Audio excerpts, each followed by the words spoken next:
Hi everyone, this is Suresh Naidu, team shine India. మన shine India platform నుండి TGPSC group 2 state wide free grand test conduct చేసిన విషయం అందరికీ తెలిసిందే. అయితే ఇందులోని కరెంట్ అఫైర్స్ పార్ట్ మీకు వీడియో క్లాస్ అందిస్తానని చెప్పడం జరిగింది. అందులో భాగంగా ఎవరైతే ఎగ్జామ్ రాశారో వాళ్ళతో పాటు మన షైన్ ఇండియా యూట్యూబ్ వ్యూవర్స్కి కూడా ఉపయోగపడేలాగా 25 national and international current affairs క్వశ్చన్స్ని మీకు అందించడం జరుగుతుంది. అయితే ఈ ప్రాసెస్లో మీరు చూస్తున్నారు కదా ఇప్పుడు, అయితే మీరందరూ ఒకవేళ ఆన్సర్ తెలిస్తే ఆన్సర్ చేయండి. అదేవిధంగా ఈ వీడియో రూపంలో చూస్తున్న డిజిటల్ వ్యూవర్స్కి కూడా చెప్పేది ఏంటంటే, మీరు క్లాస్ చూసినంతసేపు కూడా మీకు ఆన్సర్ తెలిస్తే కింద కమెంట్ రూపంలో కమెంట్ చేయండి. ఆటోమేటిక్గా మీకు క్లాస్ మీద ఇంట్రెస్ట్ పెరుగుతుంది. అదేవిధంగా ఈ క్లాస్లో ఉన్న 25 క్వశ్చన్స్ తాలూకా కాన్సెప్ట్లు కూడా మీకు ఈజీగా అర్థమవుతుంది. అంతేకాకుండా క్లాస్ కూడా క్యూరియాసిటీగా ఉంటుంది. డైరెక్ట్ క్లాస్లోకి వెళ్ళిపోదాం. Okay, first question. 2024 ఆగస్టు 29న జాతికి అంకితం చేసిన ఐఎన్ఎస్ అరిగాట్కి సంబంధించి ఈ క్రింది సరైన అంశాలను గుర్తించండి. ఓకేనా, దీన్ని విశాఖపట్నంలోని నేవీ షిప్ బిల్డింగ్ సెంటర్లో నిర్మించి విశాఖపట్నం నేవీ బేస్లోనే జాతికి అంకితం చేయడం జరిగిందట. ఓకేనా, అడిగింది ఏంటి? సరైనవి. ఫస్ట్ మనకి క్వశ్చన్లోని సరైందా సరికాందా అనేది గుర్తించడం జరగాలి. అయితే ఈ స్టేట్మెంట్ రైట్ రాంగ్ అనేది మిగతా 2 స్టేట్మెంట్లు కూడా చూసిన తర్వాత డిసైడ్ చేద్దాం. సోనార్ కమ్యూనికేషన్ వ్యవస్థ, రేడియేషన్ బయటకు పోకుండా భద్రతా ఏర్పాట్లు, Panchendriya unified sonar submarine control system, టార్పిడోలు వంటి ప్రత్యేకతలు కలిగి ఉంది. ఈ ఐఎన్ఎస్ అరిగాట్ తాలూకా ఇంపార్టెన్స్ అంటే దీని ఫ్యూచర్స్ ఏంటి? సోనార్ కమ్యూనికేషన్ వ్యవస్థ, రేడియేషన్ బయటకు పోకుండా భద్రతా ఏర్పాట్లు, Panchendriya unified sonar submarine control system, టార్పిడోలు అట దీని ప్రత్యేకతలు అట, అంటే దీని ఫ్యూచర్స్. ఓకే, అదేవిధంగా దేశీయంగా రూపొందించిన తొలి అణు జలాంతర్గామి. ఇది కొంచెం డౌట్, ఎందుకంటే మనకి ఆల్రెడీ ఐఎన్ఎస్ అరిగాట్ కన్నా ముందు ఐఎన్ఎస్ అరిహంత్ని మనం తెలుసు, మనకి ఐఎన్ఎస్ అరిహంత్ గురించి తెలుసు. సో ఈ ఐఎన్ఎస్ అరిహంత్ అనేది ఫస్ట్ దన్ కాబట్టి ఈ స్టేట్మెంట్ రాంగ్. ఓకే, అయితే ఇది మనం ఇటీవల కరెంట్ అఫైర్స్ ఫాలో అయితే ఖచ్చితంగా ఇది ఫస్ట్ స్టేట్మెంట్ రైట్. అదేవిధంగా బి స్టేట్మెంట్ కూడా దీని ఫ్యూచర్స్ దీని తాలూకా ఉన్నాయి కాబట్టి ఐఎన్ఎస్ అరిగాట్కి.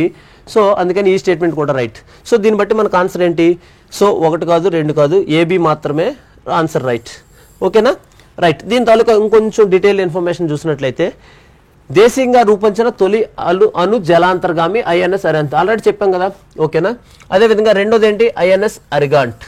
అయితే దీంతో పాటు ఇటీవల కాలంలో వార్తలోకి వచ్చిన ఇంకోటి ఏంటంటే, మూడోది ఏంటంటే ఐఎన్ఎస్ అరిదమన్.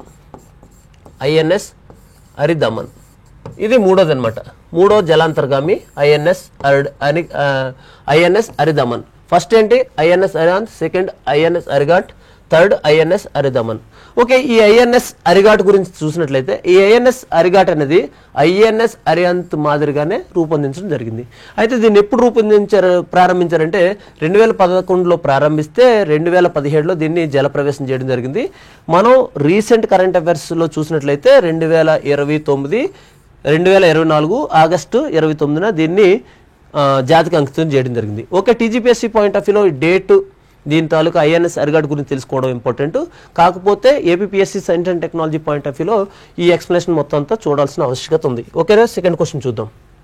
దేశంలోనే తొలి రౌండ్ ద క్లాక్ గ్రెయిన్ ఏటీఎంకి సంబంధించి క్రింది ఇచ్చిన అంశాల్లో సరైన వాటిని గుర్తించండి.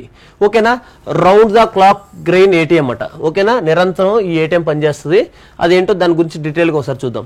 ఒడిశాలోని ప్రజా పంపిణీ వ్యవస్థ లబ్ధిదారులకు 24 గంటలు అందుబాటులో ఉండేలాగా అన్నపూర్తి గ్రెయిన్ ఏటీఎం ఓకేనా పథకం ఒడిశా ప్రవేశపెట్టిన పథకం ప్రారంభించిందట. Okay, statement almost right. ఒకసారి చూద్దాం. దీన్ని ఒడిశా రాజధాని భువనేశ్వర్ వద్ద మంచేశ్వరిలోని వేర్ హౌస్లో ప్రారంభించడం జరిగింది. చూద్దాం.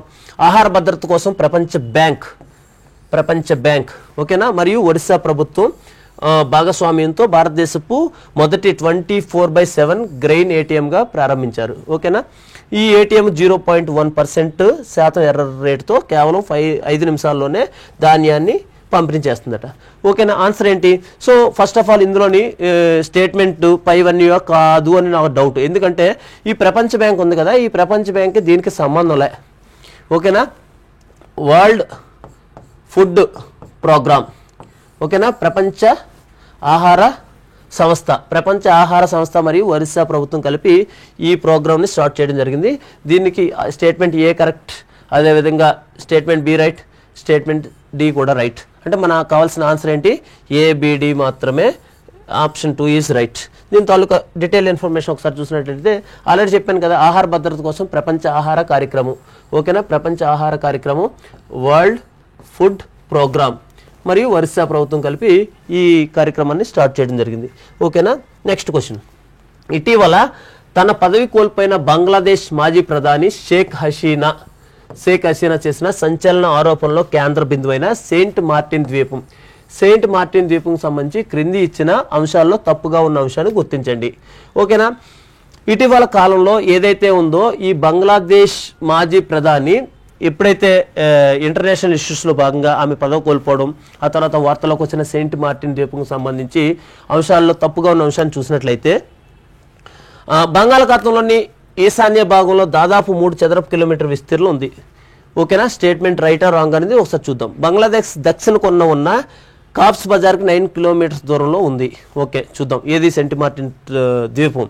ఇక్కడ స్థానికులు ఈ దీవిని నారికేల్ జంజీరా కోకోనట్ ద్వీపం అని పిలుస్తారు, ఓకేనా. చూద్దాం 18వ శతాబ్దంలో అరబ్ వర్తకులకు ఈ ద్వీపంలో స్థిరపడి ఈ ద్వీపానికి సెయింట్ మార్టిన్ అని పేరు పెట్టడం జరిగింది, ఓకేనా. స్టేట్మెంట్స్ ఆల్మోస్ట్ అన్ని రైట్ అనిపిస్తుంది, కానీ తప్పుగా ఉన్న అంశం ఏంటనేది ఏంటి చెప్పండి. ఓకే, చూడండి, అరబ్ వర్తకులకి ఈ సెయింట్ మార్టిన్ పెట్టాల్సిన ఆవశ్యకత ఉందా లేదా అనేది గుర్తించాలి, ఓకేనా. ఈ అరబ్ వర్తకులు దీనికి పెట్టిన పేరు ఏంటంటే జంజీరా, ఓకేనా. ఈ సెయింట్ మార్టిన్ అనే పేరు పెట్టడానికి ఎవరు అంటే అప్పుడు మన బంగ్లాదేశ్ అనేది అఖండ భారతదేశంలో ఒక పార్ట్, ఓకేనా. ఈ అఖండ భారతదేశంలో పార్ట్ అయినప్పుడు 19th సెంచరీలోని ఎవరైతే బ్రిటిషర్స్ దీన్ని సెయింట్ మార్టిన్ దీవ్స్గా పెట్టారని ఒక వార్త. సో ఇటీవల కాలంలో సెయింట్ మార్టిన్ దీవులు వార్తలోకి వచ్చాయి కాబట్టి దాని తాలూకు ఆరిజిన్ కూడా తెలుసుకోవడం ఎంతైనా ఆవశ్యకత ఉంది. అయితే ఈ 19th సెంచరీలో పెట్టిన ఈ సెయింట్ మార్టిన్స్ ద్వీపం అనేది అప్పుడు ఇండియాతో కలిసి ఉండేది. ఎప్పుడైతే 1947లో మనం పాకిస్తాన్తో విడిపోయిన తర్వాత మనకి వెస్ట్ పాకిస్తాన్ ఈస్ట్ పాకిస్తాన్, అప్పుడు ఈస్ట్ పాకిస్తాన్లో ఈ సెయింట్ మార్టిన్ దీవులు ఉన్నాయి. ఎప్పుడైతే 1971లో బంగ్లాదేశ్ పాకిస్తాన్ విడిపోయిన తర్వాత ఈ దీవులు అనేది బంగ్లాదేశ్కి దగ్గరలో ఉన్నాయి కాబట్టి ఆటోమేటిక్ బంగ్లాదేశ్కే ఇవి చెందినవి అవుతాయి. అయితే ఇవి మయన్మార్కి దగ్గరగా ఉండడం వల్ల 1974లో బంగ్లాదేశ్ యొక్క సార్వభౌమత్వాన్ని మయన్మార్ అంగీకరించిన తర్వాత అప్పుడు ఈ సెయింట్ మార్టిన్ దీవులు బంగ్లాదేశ్కి చెందినవి అనమాట. సో ఇదంతా దీని స్టోరీ అంతా మీకు కేవలం అవగాహన కోసమే, మనకు అవగాహన కోసం ఈ స్టోరీ అవగాహన ఉంటేనే మనం ఇలాంటి క్వశ్చన్స్ని ఆన్సర్ చేయగలం. అయితే మనం ఒక్కసారి దీన్ని మనం డీటెయిల్డ్గా చూసామనుకోండి, ఎలా దాని మ్యాప్లో ఒకసారి చూద్దాం. చూడండి, మ్యాప్లో మనకి కరెక్ట్ ఎగ్జాక్ట్లీ మ్యాప్ రైట్, ఓకేనా. చూడండి, యాక్చువల్లీ ఇది ఇండియా, బంగ్లాదేశ్కి ఈ మూలన ఉంది ఈ సెయింట్ మార్టిన్ దీవ్స్. సో అందుకని మనకి ఖచ్చితంగా ఈ నాలెడ్జ్ అంటే వార్తలోకి వచ్చింది కాబట్టి అది ఎక్కడుంది ఎగ్జాక్ట్లీ లొకేషన్ ఏంటనేది మనం గుర్తించాలి కాబట్టి మనం ఇది నోటీస్ చేయాలి, ఓకేనా. రైట్, అదనమాట సెయింట్ మార్టిన్ తాలూకా దీవులు. దీని తాలూకా ఎక్స్ప్లెనేషన్ ఒకసారి చూద్దాం. అరబ్ వర్తకులు ఈ ద్వీపానికి పెట్టిన పేరు జంజీరా, ఓకేనా, జింజీరా. 19th సెంచరీలో ఈ ద్వీపాన్ని బ్రిటిష్ వారు భారత రాజ్యంలో భాగంగా చేసి క్రిస్టియన్ గురువు సెయింట్ మార్టిన్గా మార్చాలని చెబుతుంటారు, ఓకేనా. ఇది ఒక అంటే అనుకోవడం జరుగుతుంది, అలా మార్చారని దాన్ని నోటీస్ చేయండి. అదేవిధంగా 1947 భారత్ విభజన తర్వాత తూర్పు పాకిస్తాన్లో భాగమైన ఆ తర్వాత బంగ్లాదేశ్కి దక్కింది, ఆల్రెడీ మనం చెప్పుకోవడం జరిగింది. 1974లో దీన్ని బంగ్లాదేశ్ సార్వభౌమత్వాన్ని అంగీకరిస్తూ మయన్మార్ అనేది ఒప్పందం చేసుకోవడం జరిగింది, ఓకేనా. సో గుర్తించండి. అదేవిధంగా నెక్స్ట్ క్వశ్చన్ చూద్దాం. వరల్డ్ ట్రేడ్ ఆర్గనైజేషన్ ఇటీవల విడుదల చేసిన గ్లోబల్ అగ్రికల్చర్ రిపోర్ట్ 2023 ప్రకారం ఈ క్రింది ఇచ్చిన అంశాల్లో తప్పుగా ఉన్న అంశాన్ని గుర్తించండి, ఓకేనా. చూడండి, ఇందులో అడిగింది ఏంటి, తప్పుగా ఉన్న అంశాన్ని అడిగాడు. డైరెక్ట్గా 4 స్టేట్మెంట్స్ ఇచ్చారు, 4లో తప్పుగా ఉన్న అంశం ఏంటిది చూద్దాం. ఈ నివేదికలో భారత్ 8వ స్థానం. కరెంట్ అఫైర్స్ ఫాలో అయిన వాళ్ళు ఖచ్చితంగా దీన్ని నోటీస్ చేస్తారు. అదేవిధంగా 2000 సంవత్సరం నాటి మన దేశ ఎగుమతులతో పోల్చి చూస్తే 2023 నాటి ఎగుమతులు పెరిగాయా తగ్గాయా అనేది మనకు ఫ్యూచర్లో అర్థమవుతుంది. ఒకసారి చూద్దాం. మన దేశం నుండి 2023లో $51 బిలియన్ వ్యవసాయ ఉత్పత్తులు ఎగుమతి అయ్యాట, ఓకేనా. బ్రెజిల్, యూరోపియన్ యూనియన్, థాయిలాండ్ దేశాల ఎగుమతులు పెరిగాయి, ఓకేనా. సో మీరు నోటీస్ చేయగలిగితే 2 స్టేట్మెంట్స్ని ఖచ్చితంగా మీరు ఫైనలైజ్ చేయగలరు. ఎందుకు statement number 2 and statement number 4 ఈ రెండింటిని చూస్తే ఈ రెండింటిలోనే ఆన్సర్ ఉంటుంది. ఇది మీరు ఖచ్చితంగా నోటీస్ చేస్తారో 8th ర్యాంకు. అదేవిధంగా మన ఇది కూడా ఈ రెండింటిలోనే ఆన్సర్ ఉండడానికి రీజన్ ఏంటంటే 2024 సంవత్సరం నాటి మన దేశ ఎగుమతులతో పోలిస్తే 2023 నాటి ఎగుమతులు పెరిగాయి అన్నారు. ఇక్కడ కూడా ఎగుమతులు పెరిగాయి. సో రెండింటిలో ఏదో ఒకటి స్టేట్మెంట్ అవుద్ది. ఒకవేళ ఇండియా కూడా పెరుగుంటే ఇక్కడ అయ్యేది, లేదంటే ఇవైనా పెరగకుండా ఉండాలి. సో దీన్ని బట్టి చూస్తే ఫైనల్గా చెప్పాలంటే ఈ స్టేట్మెంట్ రాంగ్. 2022 నాటి సంవత్సరంతో పోలిస్తే 2023 నాటి ఎగుమతులు తగ్గాయి. సో ఈ స్టేట్మెంట్ ఆబ్వియస్లీ రైట్. మనకు కావాల్సిన ఆన్సర్ 2. ఓకేనా. దీని డీటెయిల్ ఇన్ఫర్మేషన్ చూసినట్లయితే మన దేశ ఎగుమతులు 2022లో $55 బిలియన్, కానీ 2023కి వచ్చేటప్పటికి $51 బిలియన్ అంటే తగ్గాయి. సో అందుకని ఆప్షన్ 2 అనేది మనం రాంగ్ ఆన్సర్, తప్పుగా ఉన్న అంశం కాబట్టి అది గుర్తించండి. అదేవిధంగా బ్రెజిల్ ఏమో 6% పెరిగింది, యూరోపియన్ 5% పెరిగింది, థాయిలాండ్ అనేది 2% పెరిగింది.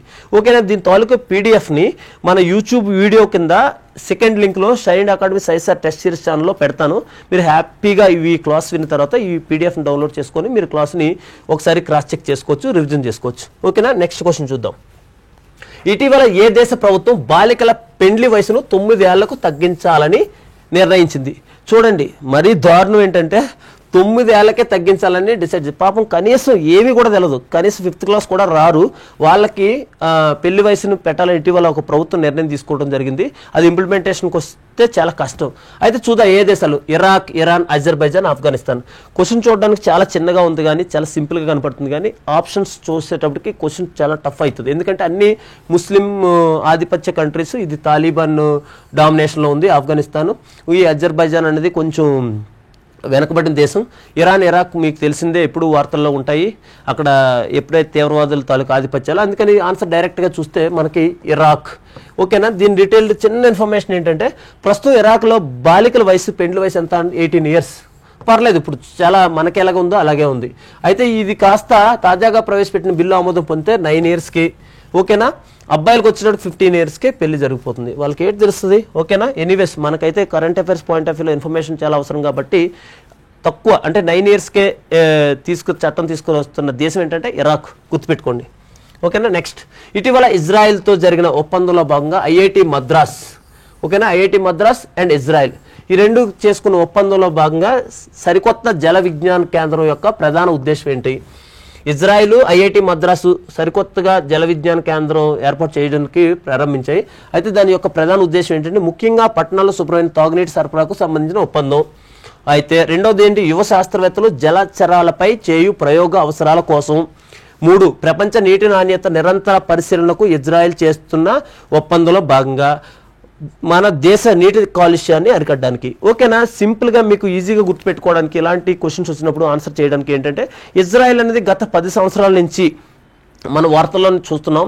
నరేంద్ర మోడీ ఎప్పుడైతే ప్రైమ్ మినిస్టర్ అయిన తర్వాత ఇజ్రాయెల్ తాలూకా అధిపతి, ఓకేనా, ఇజ్రాయెల్ ప్రైమ్ మినిస్టర్ అనుకుంటా, ఐ థింక్ సో, అధ్యక్షుడు, రైట్, ఆయన మనతో మీట్ అయిన తర్వాత మనం లాస్ట్లో గతంలో ఒక 5-6 years 10 years తర్వాత ముందు కూడా మనం ఇజ్రాయెల్తో ఒప్పందాలు చేసుకునేది తాగునీటి, మంచి తాగునీటి. అంటే ఇజ్రాయెల్ టెక్నాలజీ, శుద్ధి చేసే యంత్రాలు, టెక్నాలజీ వాళ్ళ దగ్గర ఎక్కువ ఉంది. అందుకని డైరెక్ట్ ఆప్షన్ 1, ముఖ్యంగా పట్టణాల్లో శుభ్రమైన తాగునీటి సరఫరాకు ఏదైతే సంబంధించి ఒప్పందం చేసుకోవడం జరిగిందనమాట. వాళ్ళ టెక్నాలజీ ఉపయోగించుకొని మనం ఏదైతే ఉందో ఐఐటి మద్రాస్ వాళ్ళు ఏం చేశారంటే ఇజ్రాయెల్తోని ముఖ్యంగా పట్టణాల్లో శుభ్రమైన తాగునీటి సరఫరాకు సంబంధించి ఒప్పందం చేసుకోవడం జరిగింది. ఓకేనా. నెక్స్ట్, జల విజ్ఞానంలో అంటే ఏదైతే ఈ వాటర్ టెక్నాలజీస్లో నూతన పరిశోధనలు మరియు సమీకరణలకు ఈ కేంద్రం, జల విజ్ఞాన కేంద్రం అనేది ఉపయోగపడుతుంది అనమాట. ఇంకొక ఇంపార్టెంట్ నోట్ ఏంటంటే వర్షపాతాన్ని ఖచ్చితంగా అంచనా వేసే సాంకేతిక పరిజ్ఞానాన్ని అభివృద్ధి చేసినట్టు ఐఐటి భువనేశ్వర్. దీనికి దానికి సంబంధం లేదు, కానీ ఇక్కడ ఇంకొక సేమ్ ఇన్నోవేషన్ ఐఐటి సంబంధించింది కాబట్టి ఐఐటి భువనేశ్వర్ ఏం చేసింది, వాళ్ళ పరిశోధనలో వర్షపాతాన్ని ఖచ్చితంగా అంచనా వేయడానికి ఒక టెక్నాలజీని తీసుకురావడం జరిగిందనమాట. వాళ్ళే తెలియజేశారు. సో నోటీస్ చేయండి. అదేవిధంగా నెక్స్ట్ క్వశ్చన్ చూసినట్లయితే దేశీయ తొలి ఏరోస్పైక్ రాకెట్కి సంబంధించి క్రింది ఇచ్చిన అంశాల్లో సరైన అంశాలని గుర్తించండి. ఓకేనా. చూద్దాం. ఆప్షన్ ఏ, కర్ణాటకలోని చిత్రదుర్గ్ జిల్లాలో ఉన్న Indian institute of science propulsion test ఫెసిలిటీలో ఈ ప్రయోగాన్ని విజయవంతం చేశారు. ఓకేనా. స్టేట్మెంట్ రైట్ రాంగ్ అనేది చెప్పండి. ఓకేనా, మీరే. ఈ ప్రయోగాన్ని స్పేస్ ఫీల్డ్ స్టార్టప్ సంస్థ నిర్వహించింది. ఓకేనా. ఇది కూడా ఆల్మోస్ట్ రైట్ అనిపిస్తుంది. ఈ ఇంజిన్ కోసం స్పేస్ ఫీల్డ్ సంస్థ టైటానియం గ్రేడ్ 5ని వినియోగించారు. ఆన్సర్ ఏంటి? ఓకేనా, ఏబీ మాత్రమేనా, బీసీ మాత్రమే, ఏసీ మాత్రమే, పైవనియా? సో మీకు ఖచ్చితంగా కరెంట్ అఫైర్స్ ఫాలో అయితే ఇది మాత్రం 100% రైటే. కర్ణాటకలోని చిత్రదుర్గ్ జిల్లాలోని అన్ని Indian institute of science propulsion test ఫెసిలిటీలోని ఈ ప్రయోగాన్ని విజయవంతంగా నిర్వహించారు. ఇది రైటే. ఈ ప్రయోగాన్ని స్పేస్ ఫీల్డ్ స్టార్టప్ సంస్థ నిర్వహించింది. ఇది రైటే. అదేవిధంగా ఈ ఇంజిన్ కోసం స్పేస్ ఫీల్డ్ సంస్థ టైటానియం గ్రేడ్ 5ని ఉపయోగించడం జరిగింది. ఇది కూడా రైటే. మనకు కావాల్సిన ఆన్సర్ ఎక్కడ ఉంది? 4, 5 అని రైట్. ఓకేనా, రైట్. నెక్స్ట్, చంద్రయాన్ 3 విజయవంతం అయిన సందర్భంగా ఆగస్టు 23, 2024న మొదటిసారిగా నేషనల్ స్పేస్ డే నోటీస్ చేయండి. ఇది చాలా ఇంపార్టెంట్, ఎందుకంటే మొట్టమొదటిగా నిర్వహించడం జరిగింది కాబట్టి ఈ నిర్వహణలో భాగంగా ఇస్రో ప్రకటించిన అంతరిక్ష లక్ష్యాల్లో క్రింది ఇచ్చిన వాటిలో తప్పుగా ఉన్న అంశాన్ని గుర్తించండి. ఓకేనా, సో ఈ మనం చంద్రయాన్ 3 ఎప్పుడైతే సక్సెస్ అయిందో ఈ సక్సెస్ను ఉద్దేశించుకొని మనం అంతరిక్షంలోని కొన్ని టార్గెట్స్ పెట్టుకోవడం జరిగింది. ఆ టార్గెట్స్లో ఇక్కడ నేను ఇచ్చిన ఆప్షన్స్లోని తప్పుగా ఉన్న అంశాన్ని ఏంటని అడగడం జరిగింది. చూద్దాం. 2023 కల్లా శకలాలకు తావులేని విధంగా అంతరిక్ష ప్రయోగాల నిర్వహణ. యాక్చువల్లీ ఏదైనా ఒక ప్రయోగం జరిగిన తర్వాత దాని పార్టికల్స్ మిగిలిపోతాయి, అంటే శకలాలు. అలా కాకుండా ఉండడం కోసం 2023ని ఒక అంటే 2023కి అలా టార్గెట్ పెట్టుకోవడం జరిగింది. ఏ ప్రయోగం చేసినా శకలాలు మిగలకూడదని, ఐ మీన్ పార్టికల్స్. అదేవిధంగా 2035 నాటికి అంతరిక్షంలో భారతీయ అంతరిక్ష కేంద్రం BASని ఏర్పాటు చేయాలని టార్గెట్. ఓకేనా, 2035 నాటికి BASని ఏర్పాటు చేయాలని, అంటే భారతీయ అంతరిక్ష కేంద్రం. ఓకేనా, రైట్. అదేవిధంగా 2040 నాటికి చందమామపై భారత సంతతి వ్యోమగామిని పంపడం. ఓకేనా, చూడండి ఇందులో ఏదైనా తప్పు ఉందా అంటే ఏది తప్పులేదు, అన్నీ రైటే. సో దీన్ని బట్టి చూసినట్లయితే ఏది కాదు, ఆప్షన్ 4 రైట్. ఓకేనా, నెక్స్ట్, దీని తాలూకు చిన్న ఇన్ఫర్మేషన్ ఏంటంటే మనకి చంద్రయాన్ 3 ప్రెస్టీజియస్, చాలా ఇంపార్టెంట్. సో దాని తాలూకా ఇన్ఫర్మేషన్ ఏపీఎస్సీ పాయింట్ ఆఫ్ వ్యూలో సైన్స్ అండ్ టెక్నాలజీలో ఖచ్చితంగా గుర్తుపెట్టుకోండి. టీజీపీఎస్సీలో కూడా గుర్తుపెట్టుకోవాల్సిన ఆవశ్యకత ఎంత ఉంది. 1 ఇయర్ అంటారు, కానీ 1 ఇయర్ కన్నా ముందు కొన్ని ఇంపార్టెంట్ ఇష్యూస్ని, మన ప్రైడ్ ఇష్యూస్ని కూడా గుర్తుపెట్టుకోవాలి.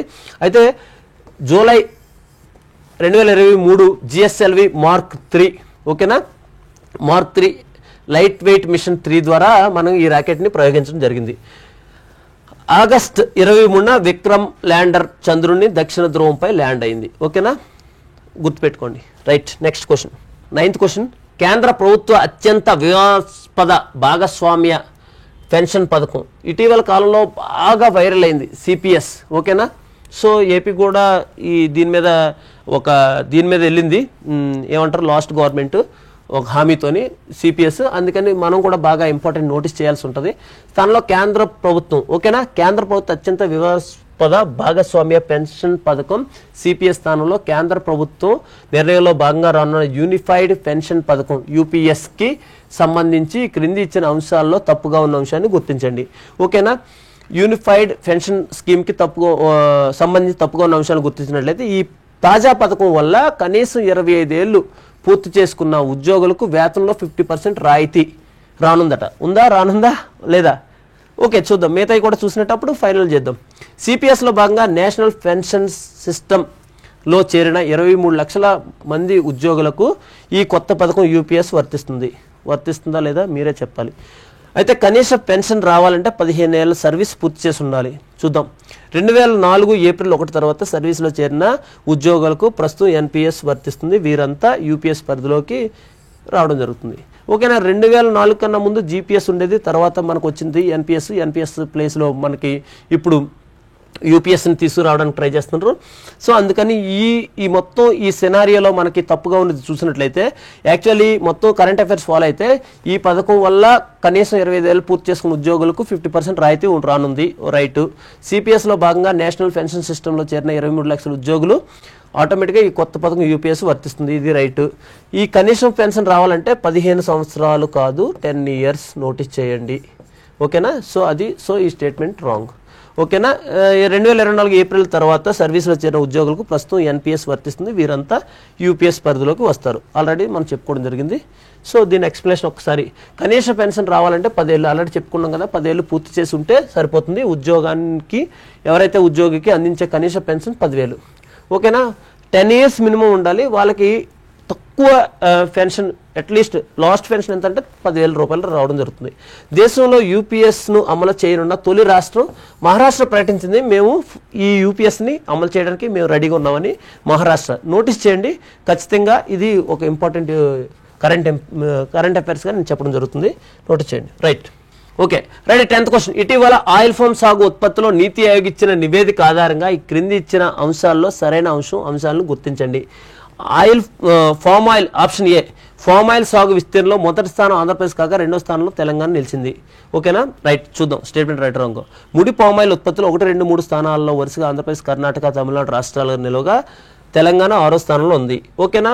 ఈ 2 స్టేట్మెంట్లు రైటా రాంగ్ అంటే 2 రాంగే. ఎలా రైట్ అవుతాయంటే ముడి పామాయిల్ ఉత్పత్తిలో మొదటి స్థానం ఆంధ్రప్రదేశ్ కాగా రెండో స్థానంలో తెలంగాణ ఉందన్నమాట. ఓకేనా? అలా అయితే రైట్ అవుద్ది.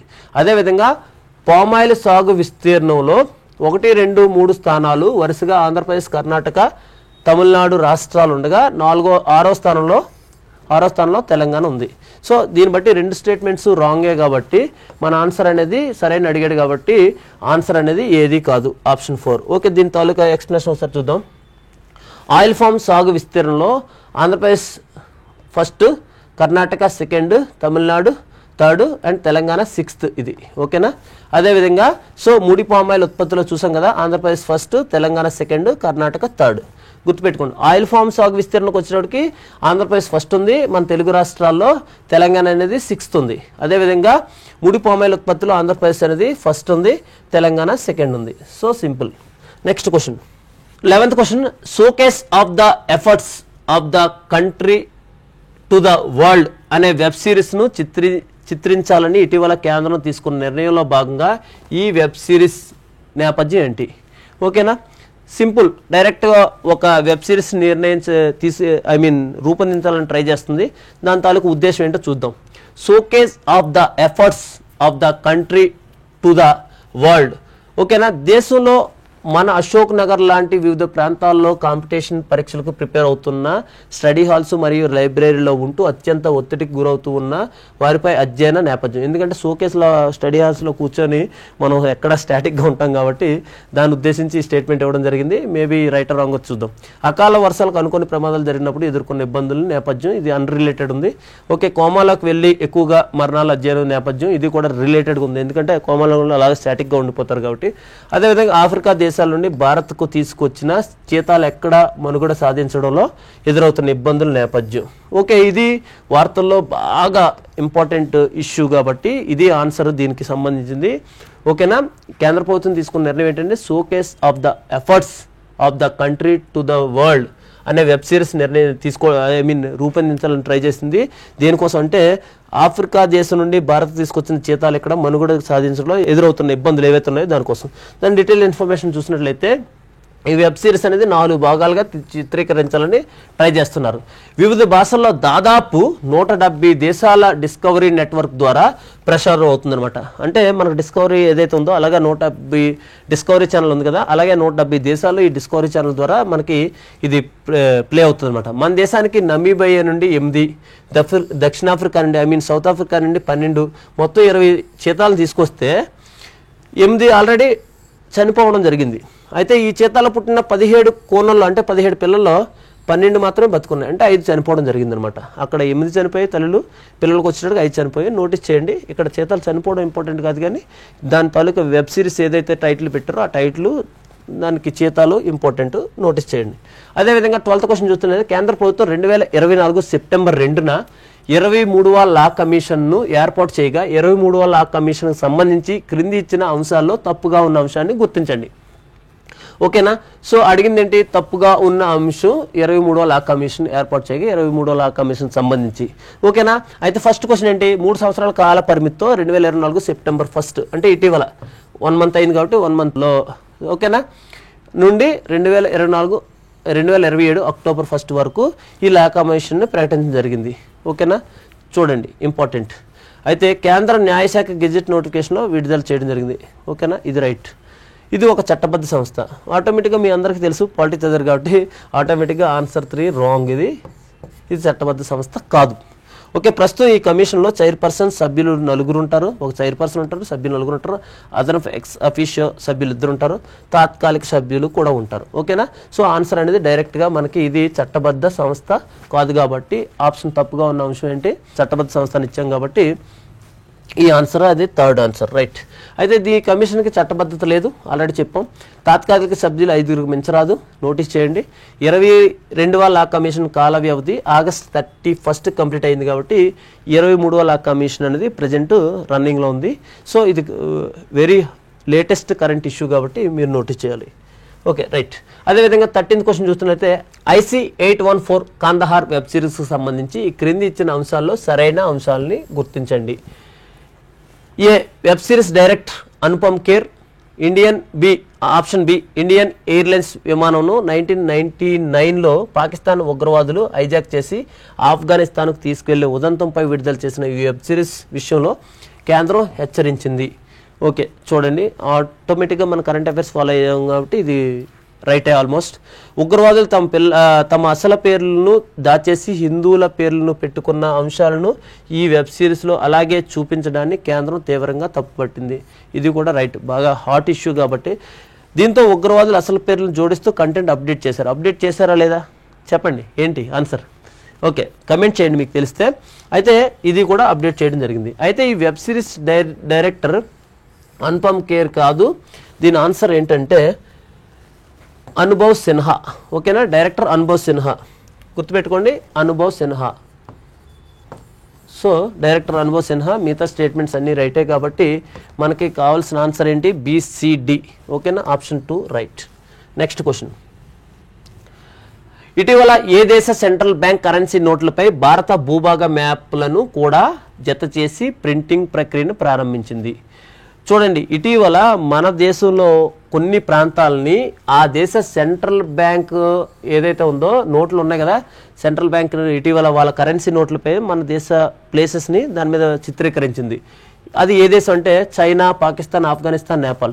ఆటోమేటిక్గా మన ఆన్సర్ చూడడానికి చాలా సింపుల్గా ఉంది. మన ఆలోచనలన్నీ చైనా కానీ పాకిస్తాన్ కానీ వెళ్తాయి, లేదంటే ఇటీవల తాలిబాన్స్ ఆఫ్ఘనిస్తాన్లో బాగా వేశారు కాబట్టి వాళ్ళ వైపున వెళ్తాయి. కానీ నేపాల్ అనేది దీనికి ఈ సాహసం, ఈ దుశ్చర్యకు కారణమైన దేశం ఏంటంటే నేపాల్. అదేంటంటే ఒక్కసారి మనం ఈ నేపాల్ ఎందుకు ఇలా జరిగింది అనేది ఎక్స్ప్లెనేషన్ చూసి మీకు ఆ లొకేషన్ కూడా చూపిస్తాను. ఒకసారి చూడండి. భారత్లో ఉన్న భూ వివాదాన్ని నేపాల్ సెంట్రల్ బ్యాంక్ మరోసారి వెలుగులోకి తీసుకొచ్చింది. మన దేశానికి చెందిన లిప్లేక్, కాలాపాని, లింపియదురా ప్రాంతాలను కొంతకాలంగా తమ్మని చెప్పుకుంటూ విశ్వ ప్రయత్నం చేస్తుంది. అయితే ఇది ఇప్పుడు కాదు ఇష్యూ, 2020లోనే ఈ ప్రాంతాలని నేపాల్ పొలిటికల్ మ్యాప్లో కూడా ముద్రించి విడుదల చేసింది. 2020 నుంచి ఇష్యూ బర్న్ అవుతుంది. మన కరోనా టైంలో బాగా వైరల్ అయింది. అప్పుడు నేను కరెంట్ అఫైర్స్ మన సైన్ ఇండియా యూట్యూబ్ ఛానల్లో కూడా చెప్పడం జరిగింది. ఈ లింపియదురా, కాలాపని, లిప్లేక్ ప్రాంతాలని వాళ్ళ పొలిటికల్ మ్యాప్లో కూడా పెట్టుకోవడం జరిగింది. అయితే అదేవిధంగా నేపాల్ మన దేశంలో నేపాల్ బార్డర్ ఏంటంటే Sikkim, west Bengal, Bihar, UP and Uttarakhand రాష్ట్రాలతో సుమారు 1850 కిలోమీటర్ల సరిహద్దును కలిగి ఉంది. సో ఆటోమేటిక్గా 1850 కిలోమీటర్ల సరిహద్దు ఉండేటప్పటికి మన సరిహద్దులో ఉన్న ఏదైతే లింపియదురా, కాలాపాని, లిప్లేక్ ప్లేసెస్ని తనవంటూ చెప్పుకోవడం జరుగుతుంది. మనకు కూడా మన చుట్టుపక్కల ఫ్యామిలీస్తోనే ఎవరైతే ఉన్నారో బార్డర్స్ ఉంటే అగ్రికల్చర్ వాళ్ళతో ఈ ఇష్యూస్ కామనే. అలాగని ఇలాంటి ప్లేసెస్ని మన దేశంతో ఏదైతే ట్రై చేస్తుందో మనం ఊరుకోం కదా. భారత నేపాల్ సరిహద్దులో ఉన్న కాలాపాని, లిప్లేక్, లింపియదురా ప్రాంతాలని వివాదాస్పదంగా ఉన్నాయన్నమాట, గొడవలు అవుతున్నాయి. అయితే ఇప్పుడు మనం చూద్దాం ఒక్కసారి, అది ఒక్కసారి ఎక్కడుందో నోటీస్ చేద్దాం. ఓకే, ఇది ఎగ్జాక్ట్లీ ఇది లిప్లేక్, కాలాపాని, లింపియదురా మన ఇండియాకి నేపాల్కి దగ్గరలో ఉన్న ఇది బార్డర్ ప్లేసెస్ అనమాట ఇవి. సో ఈ ప్లేసెస్లో మనకి అవి వాళ్ళ ప్లేసెస్ అని ఇటీవల కరెన్సీ నోట్ల మీద కూడా ముద్రించుకోవడం జరిగింది కాబట్టి ఇవి వార్తల్లోకి రావడం జరిగింది. మీరు కూడా ఫిజికల్గా ఒకసారి చూసినట్లయితే ఆటోమేటిక్గా అర్థమవుతుంది. ఓకేనా? రైట్. ఓకేనా? నెక్స్ట్ క్వశ్చన్ చూద్దాం. 15th జాతీయ అధికార భాష 75వ వార్షికోత్సవం సందర్భంగా డైమండ్ జూబ్లీ వేడుకల్లో భాగంగా రాజ్య భాష భారతి అనే మ్యాగజైన్ని విడుదల చేయగా ఈ క్రింది ఇచ్చిన వాటిలో 2020 నాటి హిందీ దివాస్ థీమ్ ఏంటి? ఓకేనా? 2024 నాటి హిందీ దివాస్ థీమ్ ఎందుకు ఇంపార్టెంట్ అంటే 75వ వార్షికోత్సవం జరుపుకుంటుంది కాబట్టి సో మనకు ఇంపార్టెంట్. అయితే డైరెక్ట్గా చూద్దాం. Option 1 Hindi the bridge between traditional knowledge and AI. Hindi the public between traditional knowledge and AI. Hindi language knowledge to connection into AI. Hindi knowledge between language and AI. Direct answer అంటే ఇది మనం నోటీస్ చేయాలి. డైరెక్ట్గా option 1లో Hindi the bridge between traditional knowledge and AI ఇది answer right. ఎందుకు మనం గుర్తుపెట్టుకోవాలి? ఖచ్చితంగా ఇది ఫస్ట్ ఈ దినోత్సవాన్ని 1953లో నిర్వహించడం జరిగితే 2024 నాటికి 75 సంవత్సరాలు పూర్తి చేసుకోవడం జరిగింది. అందుకని మనం ఈ తాలూకా థీమ్ అనేది గుర్తుపెట్టుకోవాలి. ఓకే, నెక్స్ట్ 16th క్వశ్చన్ చూసినట్లయితే పోర్ట్ బ్లేయర్ పేరు మార్పుకు సంబంధించి క్రింది ఇచ్చిన అంశాల్లో సరైన అంశాలను గుర్తించండి. 16th ఓకేనా. Option A Andaman and Nicobar దీవుల రాజధాని పోర్ట్ బ్లేయర్ పేరు మారుస్తున్నట్లు కేంద్ర హోంశాఖ మంత్రి అమిత్ షా ఇటీవల వెల్లడించారు. మీరు నోటీస్ చేయాలి. ఇది కరెంట్ అఫైర్స్లో స్టేట్మెంట్ ఏ రైట్. ఓకే, దీన్ని ఇక నుండి విజయపురంగా వ్యవహరించాలని నిర్ణయించారు. ఇది కూడా 100% రైట్. దేశ స్వాతంత్ర పోరాటంలో అండమాన్ దీవులకు ప్రత్యేక స్థానం ఉందని వలసవాద ముద్రల నుండి దేశాన్ని విముక్తి చేసేందుకు ఈ నిర్ణయం తీసుకున్నట్లు వెల్లడించారు. అండమాన్ అనేది అది అండమాన్ నికోబార్ దీవుల్లో ఒక జైలు ఉంది. ఆ జైల్లో మంచి ఎవరైతే తీవ్రంగా పోరాటం చేస్తున్న స్వాతంత్ర సమరయోధులను అక్కడ పెట్టారు కాబట్టి దానికి ఆ ప్లేస్కి ఇంపార్టెన్స్ ఉందని చెప్పడం ఈ ఉద్దేశం అనమాట. అదేవిధంగా భారత పోరాటంలో ఒక ప్రాంతం యూనిట్గా తీసుకుని యూనిట్ తీసుకునే సందర్భంలో అండమాన్ నుండే అధికంగా పోరాట యోధులు పాల్గొన్నారని గుర్తుగా పోర్ట్ బ్లేయర్కి పేరు పెట్టడం జరిగింది. ఇది కూడా ఆల్మోస్ట్ సిమిలర్గా ఉంది. కానీ ఆన్సర్కి వచ్చేటప్పటికి ఆన్సర్ ఏబిసి మాత్రమే. ఏబిసి మాత్రమే ఎందుకు అంటున్నానంటే స్వాతంత్ర పోరాటంలో ఒక ప్రాంతం యూనిట్గా తీసుకుంటే బెంగాల్ నుంచో లేదంటే ఇంకా యూపీ నుంచో ఝాన్సీ నుంచో రకరకాల ప్లేసెస్ ఉన్నాయి కదా, అక్కడి నుంచి వస్తుంది కానీ అండమాన్ రాదు కాబట్టి ఈ ఆన్సర్ రాంగ్. మిగతావన్నీ రైట్. సో మనకు కావాల్సిన ఆన్సర్ ఏబిసి. ఓకేనా. దీన్ని ఒకసారి చూద్దాం. భారత స్వాతంత్ర పోరాటంలో సాధించిన విజయానికి గుర్తుగా సింపుల్గా ఏంటంటే విజయానికి గుర్తుగా ఈ పేరు పెట్టడం జరిగింది విజయపురం అని అండమాన్ నికోబార్ దీవులకి. రైట్. పోర్ట్ బ్లేయర్కి. ఓకేనా రైట్. 17 క్వశ్చన్ చూద్దాం. తగ్గిపోతున్న జనాభా పెరిగిపోతున్న వృద్ధులతో పలు సమస్యలు ఎదుర్కొంటున్న ఏ దేశం 2025 జనవరి నుండి కార్మికుల రిటైర్మెంట్ వయసును 60 సంవత్సరాల నుండి 63 సంవత్సరాలకి పెంచడం జరిగింది. ఇటీవల ఏదైతే వాళ్ళకి వర్క్ ఫోర్స్ దొరకట్లేదు, వాళ్ళకి వర్క్ ఫోర్స్ దొరకక ఎక్కువ వృద్ధులు దేశంగా మిగిలిపోతున్న దేశాలు జాబితాలో చూసుకున్నట్లయితే చైనా, జపాన్ కూడా మనకి ఉన్నాయి. అదేవిధంగా గ్రీస్, కజకిస్తాన్ కూడా ఆప్షన్స్లో ఇచ్చారు. సో చూద్దాం. డైరెక్ట్ ఆన్సర్ ఏంటంటే చైనా. ఇది అందరికీ నోటీస్ చేయగలిగిందే. దాన్ని ఒక్కసారి డీటెయిల్గా చూసినట్లయితే కార్మికులు పనిచేసే మహిళల రిటైర్మెంట్ వయసు ఇప్పుడు వరకు 50 ఉందన్నమాట. వాళ్ళది రిటైర్మెంట్ 50 ఇయర్స్కే ఉండిపోద్ది. ఎందుకంటే డెవలపింగ్ కంట్రీ కాబట్టి వాళ్ళు 50 ఇయర్స్కే కంప్లీట్గా ఉండేది. బట్ ఇప్పుడు వచ్చేటప్పటికి వాళ్ళకి వర్క్ ఫోర్స్ తక్కువైపోయి అంతా వృద్ధులు పెరిగిపోతున్నారు కాబట్టి 50 నుండి 55 ఇయర్స్కి పెంచడం జరిగింది. అదేవిధంగా వృత్తి నిపుణులు వంటి వైట్ కాలర్ ఉద్యోగులు చేసే మహిళా రిటైర్మెంట్ వయసు 55 నుండి 55 సంవత్సరాలకి పెంచడం జరిగింది. ఓకేనా, నోటీస్ చేయండి. రైట్. దాంతోపాటు ఏదైతే ఉన్నారో మేలు వచ్చేటప్పటికి 60 నుంచి 63. ఓకేనా. మహిళలేమో మామూలుగా చేసే కార్మికులేమో 50 నుండి 55. అదేవిధంగా వైట్ కాలర్ రోల్కేమో 55 నుండి 58 ఉంది. అదే మెన్ వచ్చేటప్పటికి 16 నుంచి 63. ఓకేనా రైట్.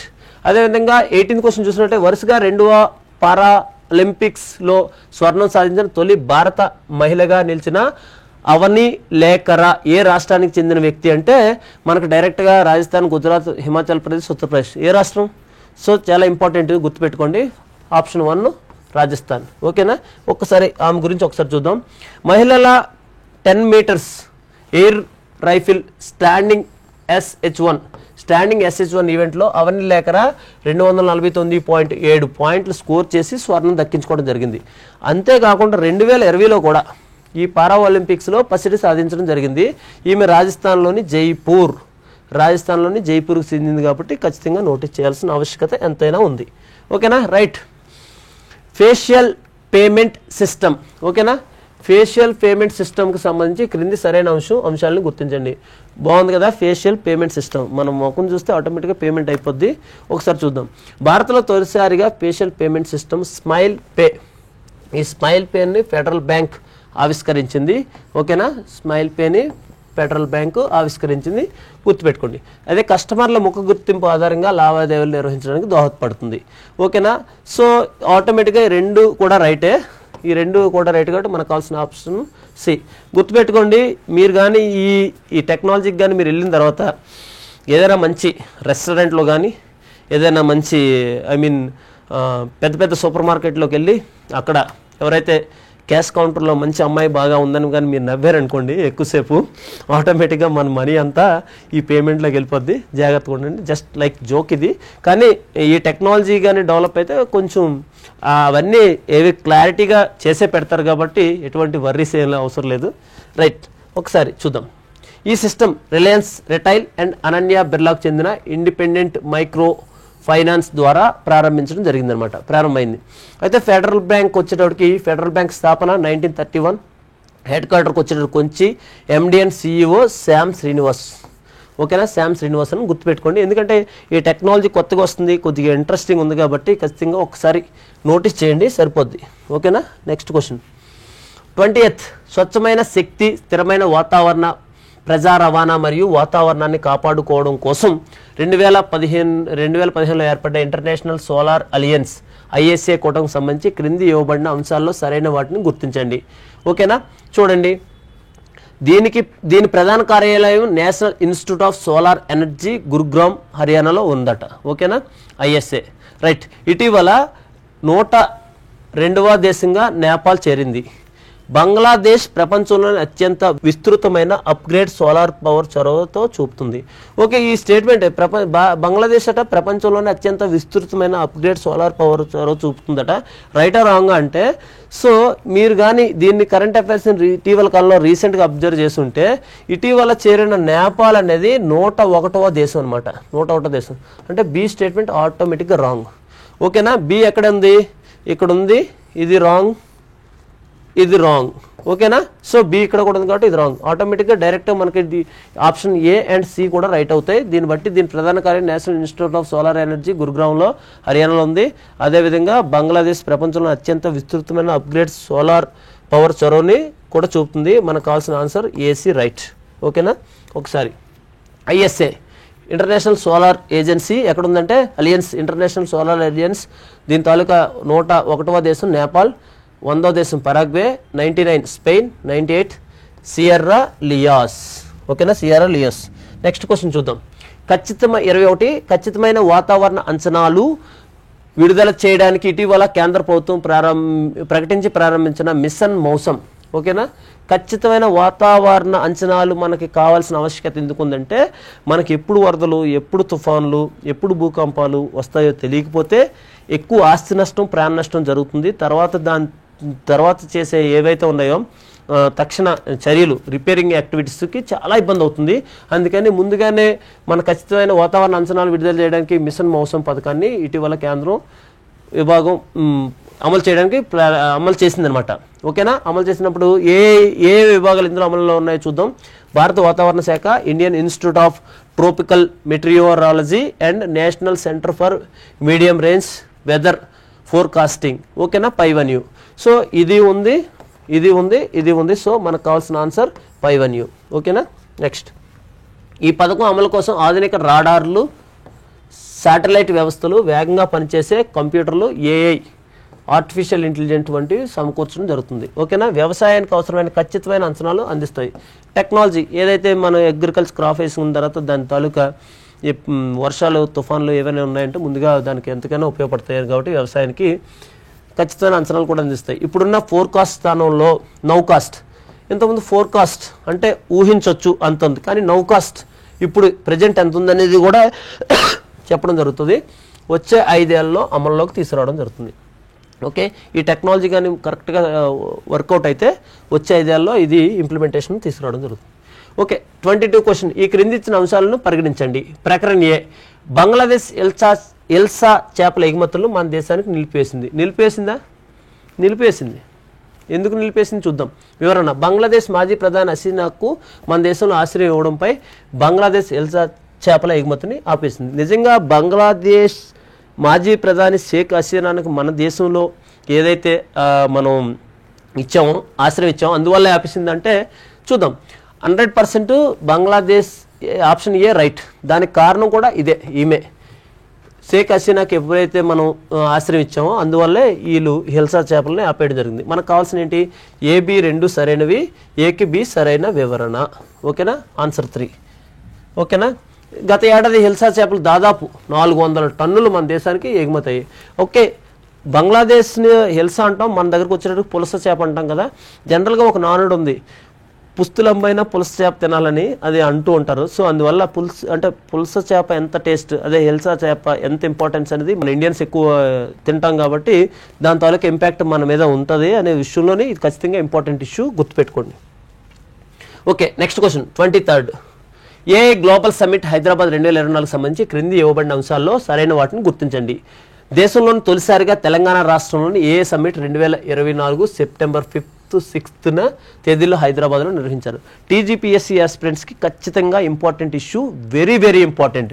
ఎందుకంటే ఏ గ్లోబల్ సమ్మిట్ హైదరాబాద్ 2024 అనేది ఫస్ట్ దేశంలోనే తొలిసారిగా తెలంగాణ రాష్ట్రంలో ఏ సమ్మిట్ 2024 సెప్టెంబర్ 5-6 తేదీలో నిర్వహించారు. ఇది statement right, current affairs following ఖచ్చితంగా చేస్తారు. ఈ సమ్మిట్ యొక్క ఇతివృత్తం ప్రతి ఒక్కరికి కృత్రిమ మేధ, ఈ స్టేట్మెంట్ కూడా రైటే. ఈ సదస్సును సీఎం రేవంత్ రెడ్డి ఐటీ మరియు పరిశ్రమల శాఖ మంత్రి శ్రీధర్ బాబు గారితో కలిసి ప్రారంభించారు. ఈ స్టేట్మెంట్ రైట్ రాంగ్ అనేది తెలంగాణ టీజీపీఎస్ ఆస్పిరెంట్స్ మీరే చెప్పాలి. చూడండి, ఈ సదస్సులో సీఎం రేవంత్ రెడ్డి ఏ రోడ్ మ్యాప్ను ఆవిష్కరించి రాబోయే 2-3 ఏళ్లలో రాష్ట్రంలో ఏ అభివృద్ధికి చేపట్టనున్న 25 కార్యక్రమాలను వివరించడం జరిగింది. మనకి ఏ అండ్ బి 2 స్టేట్మెంట్స్ రైటే కాబట్టి సో ఏబి ఇందులో లేదు, ఇది రాంగ్. ఏబి ఇందులో ఉంది, సో మేబీ ఇది రైట్ అవ్వచ్చు, ఏబి మాత్రమే పైవన్యూ. సో ఆల్మోస్ట్ ఈ స్టేట్మెంట్ కూడా రైటే కాబట్టి డైరెక్ట్గా ఆన్సర్ పైవన్యూ. ఓకేనా. నెక్స్ట్ క్వశ్చన్ చూద్దాం. 2024 అంతర్జాతీయ సోలార్ ఫెస్టివల్ను సెప్టెంబర్ 5-6 తేదీలో ఎక్కడ నిర్వహించారు. ఓకేనా, సింపుల్ క్వశ్చన్. మొదటి అంతర్జాతీయ సోలార్ ఫెస్టివల్ను సెప్టెంబర్ 5-6 తేదీల్లో ఎక్కడ ప్రారంభించారు. సేమ్ సిమిలర్ క్వశ్చన్ అనమాట. దీనికన్నా ముందు 5-6 తేదీలు ఎలాగైతే ఏ గ్లోబల్ సమ్మిట్ హైదరాబాద్ నిర్వహించారో అదేవిధంగా మొదటి అంతర్జాతీయ సోలార్ ఫెస్టివల్ను సెప్టెంబర్ 5-6 తేదీల్లో ఎక్కడ నిర్వహించారు. ఓకేనా, హర్యానా గురుగ్రామ్, గుజరాత్ గాంధీనగర్. ఈ ఐఎస్ఏ హర్యానా గురుగ్రామ్లోని హెడ్ క్వార్టర్ ఉంది కాబట్టి అక్కడికి వెళ్ళొచ్చు, ఛాన్స్ ఉంది. కానీ గుజరాత్ గాంధీనగర కాదు, న్యూఢిల్లీ భారత్ మండపం ఇక్కడ ఏర్పాటు చేశారు. గుజరాత్ అహ్మదాబాద్ కాదు, ఆన్సర్ న్యూఢిల్లీ భారత్ మండపం.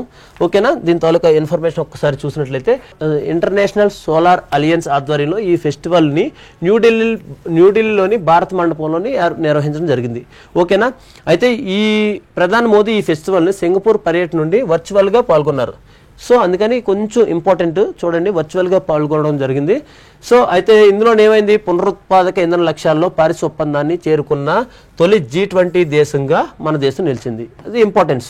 అందుకని తొలి G20 దేశంగా ఉంది కాబట్టి ఇందులోని పునరుత్పాదక ఇంధన లక్ష్యాలని పారిస్ ఒప్పందాన్ని చేరుకున్నలో భాగంగా. సో అందుకని డైరెక్ట్ ఐఎస్ఏ ఒక స్థాపన 2015లో జరిగింది. ఆల్రెడీ ఇంతకుముందు క్వశ్చన్లో రావడం జరిగింది. హెడ్ క్వార్టర్ హర్యానాలో గురుగ్రామ్, డైరెక్టర్ అజయ్ మాథూర్. ఓకేనా. Next question. Okay, last question ఈ వీడియోలోని. ప్రపంచంలోనే తొలి న్యూక్లియర్ క్లాక్కి సంబంధించి క్రింది ఇవ్వబడిన అంశాల్లో సరైన అంశాలను గుర్తించండి. ఈ క్లాక్ను జపాన్ దేశపు టోక్యో ఇన్స్టిట్యూట్ ఆఫ్ టెక్నాలజీ వారు తయారు చేశారు. ఎవరు చేశారు ఈ క్లాక్ని? జపాన్ దేశపు టోక్యో ఇన్స్టిట్యూట్ ఆఫ్ టెక్నాలజీ వారు తయారు చేశారు. ఈ గడియారంలో అత్యంత ఖచ్చితత్వంతో సమయాన్ని గుర్తించవచ్చు. ఈ గడియారంలో అత్యంత ఖచ్చితత్వంతో గుర్తించవచ్చు సమయాన్ని. అయితే చూడండి, తర్వాత పరమాణు కేంద్రకం నుండి వచ్చే సిగ్నల్స్ ద్వారా ఈ గడియారాన్ని పనిచేస్తుంది. ఓకేనా. ఈ స్టేట్మెంట్లోకి వచ్చేటప్పటికి ఈ గడియారం ఏదైతే ఉందో ప్రపంచంలోని తొలి న్యూక్లియర్ క్లాక్, ఈ గడియారం అత్యంత ఖచ్చితత్వంతో సమయాన్ని గుర్తించవచ్చు, ఇది రైటే. తర్వాత పరమాణు కేంద్రకం నుండి వచ్చే సిగ్నల్స్ ద్వారా ఈ గడియారాన్ని చేయొచ్చు, కానీ ఇది మాత్రం జపాన్ టోక్యో ఇన్స్టిట్యూట్ కాదు. ఓకేనా. బి అండ్ సి ఎక్కడుంది? ఇక్కడ ఆప్షన్ 3. అయితే దీని తాలూకు ఎక్స్ప్లెనేషన్ ఒకసారి చూసినట్లయితే ప్రపంచంలోనే తొలి న్యూక్లియర్ క్లాక్ని అమెరికాలోని university of Colorado boulder and national institute of standards and టెక్నాలజీకి చెందిన శాస్త్రవేత్తలు తయారు చేశారు. ఓకేనా, చూసారు కదా ఈ 25 క్వశ్చన్స్ ఎక్స్ప్లెనేషన్స్. ఒక్కసారి మీకు టైం వేస్ట్ అనుకోకుండా, ఒకవేళ వీడియో స్లోగా ఉంటే ఫాస్ట్ ఫార్వర్డ్ అయినా పెట్టుకొని కంప్లీట్ చేసుకోగలిగితే మీకు రీసెంట్గా 1 మంత్లో జరిగిన important 25 national and international issues కాబట్టి టీజీపీఎస్సీ గ్రూప్ 3 అండ్ గ్రూప్ 2 యాస్పిరెంట్స్కి ఇది ఎంతగానో ఉపయోగపడుతుంది. అదేవిధంగా ఏపీపీఎస్సీలోని ప్రిపేర్ అవుతున్న అన్ని గ్రూప్ 1, గ్రూప్ 2, గ్రూప్ 3, గ్రూప్ 4 యాస్పిరెంట్స్తో పాటు యూపీఎస్సీ యాస్పిరెంట్స్ కూడా ఎంతగానో ఉపయోగపడుతుంది. సో ఈ వీడియో ద్వారా తెలియజేసేది ఏంటంటే, చాలామంది షైన్ ఇండియా యాప్లోని ఆఫర్స్ అడుగుతున్నారు. వాళ్ళందరికీ చెప్పేది ఏంటంటే అక్టోబర్ 5th 10 to 11 AM మధ్యలో ఆఫర్స్ ఉంటాయి. మన యూట్యూబ్లోనే మీరు ఫాలో అయితే మీకు అప్డేట్ తెలియడం జరుగుతుంది. సో మరొకసారి అందరికీ ఎవరైతే సీరియస్గా ప్రిపేర్ అవుతున్న వాళ్ళందరికీ కూడా మంచి సర్వీసెస్ రావాలని మనస్ఫూర్తి తెలియజేసుకుంటూ team shine India thank you so much.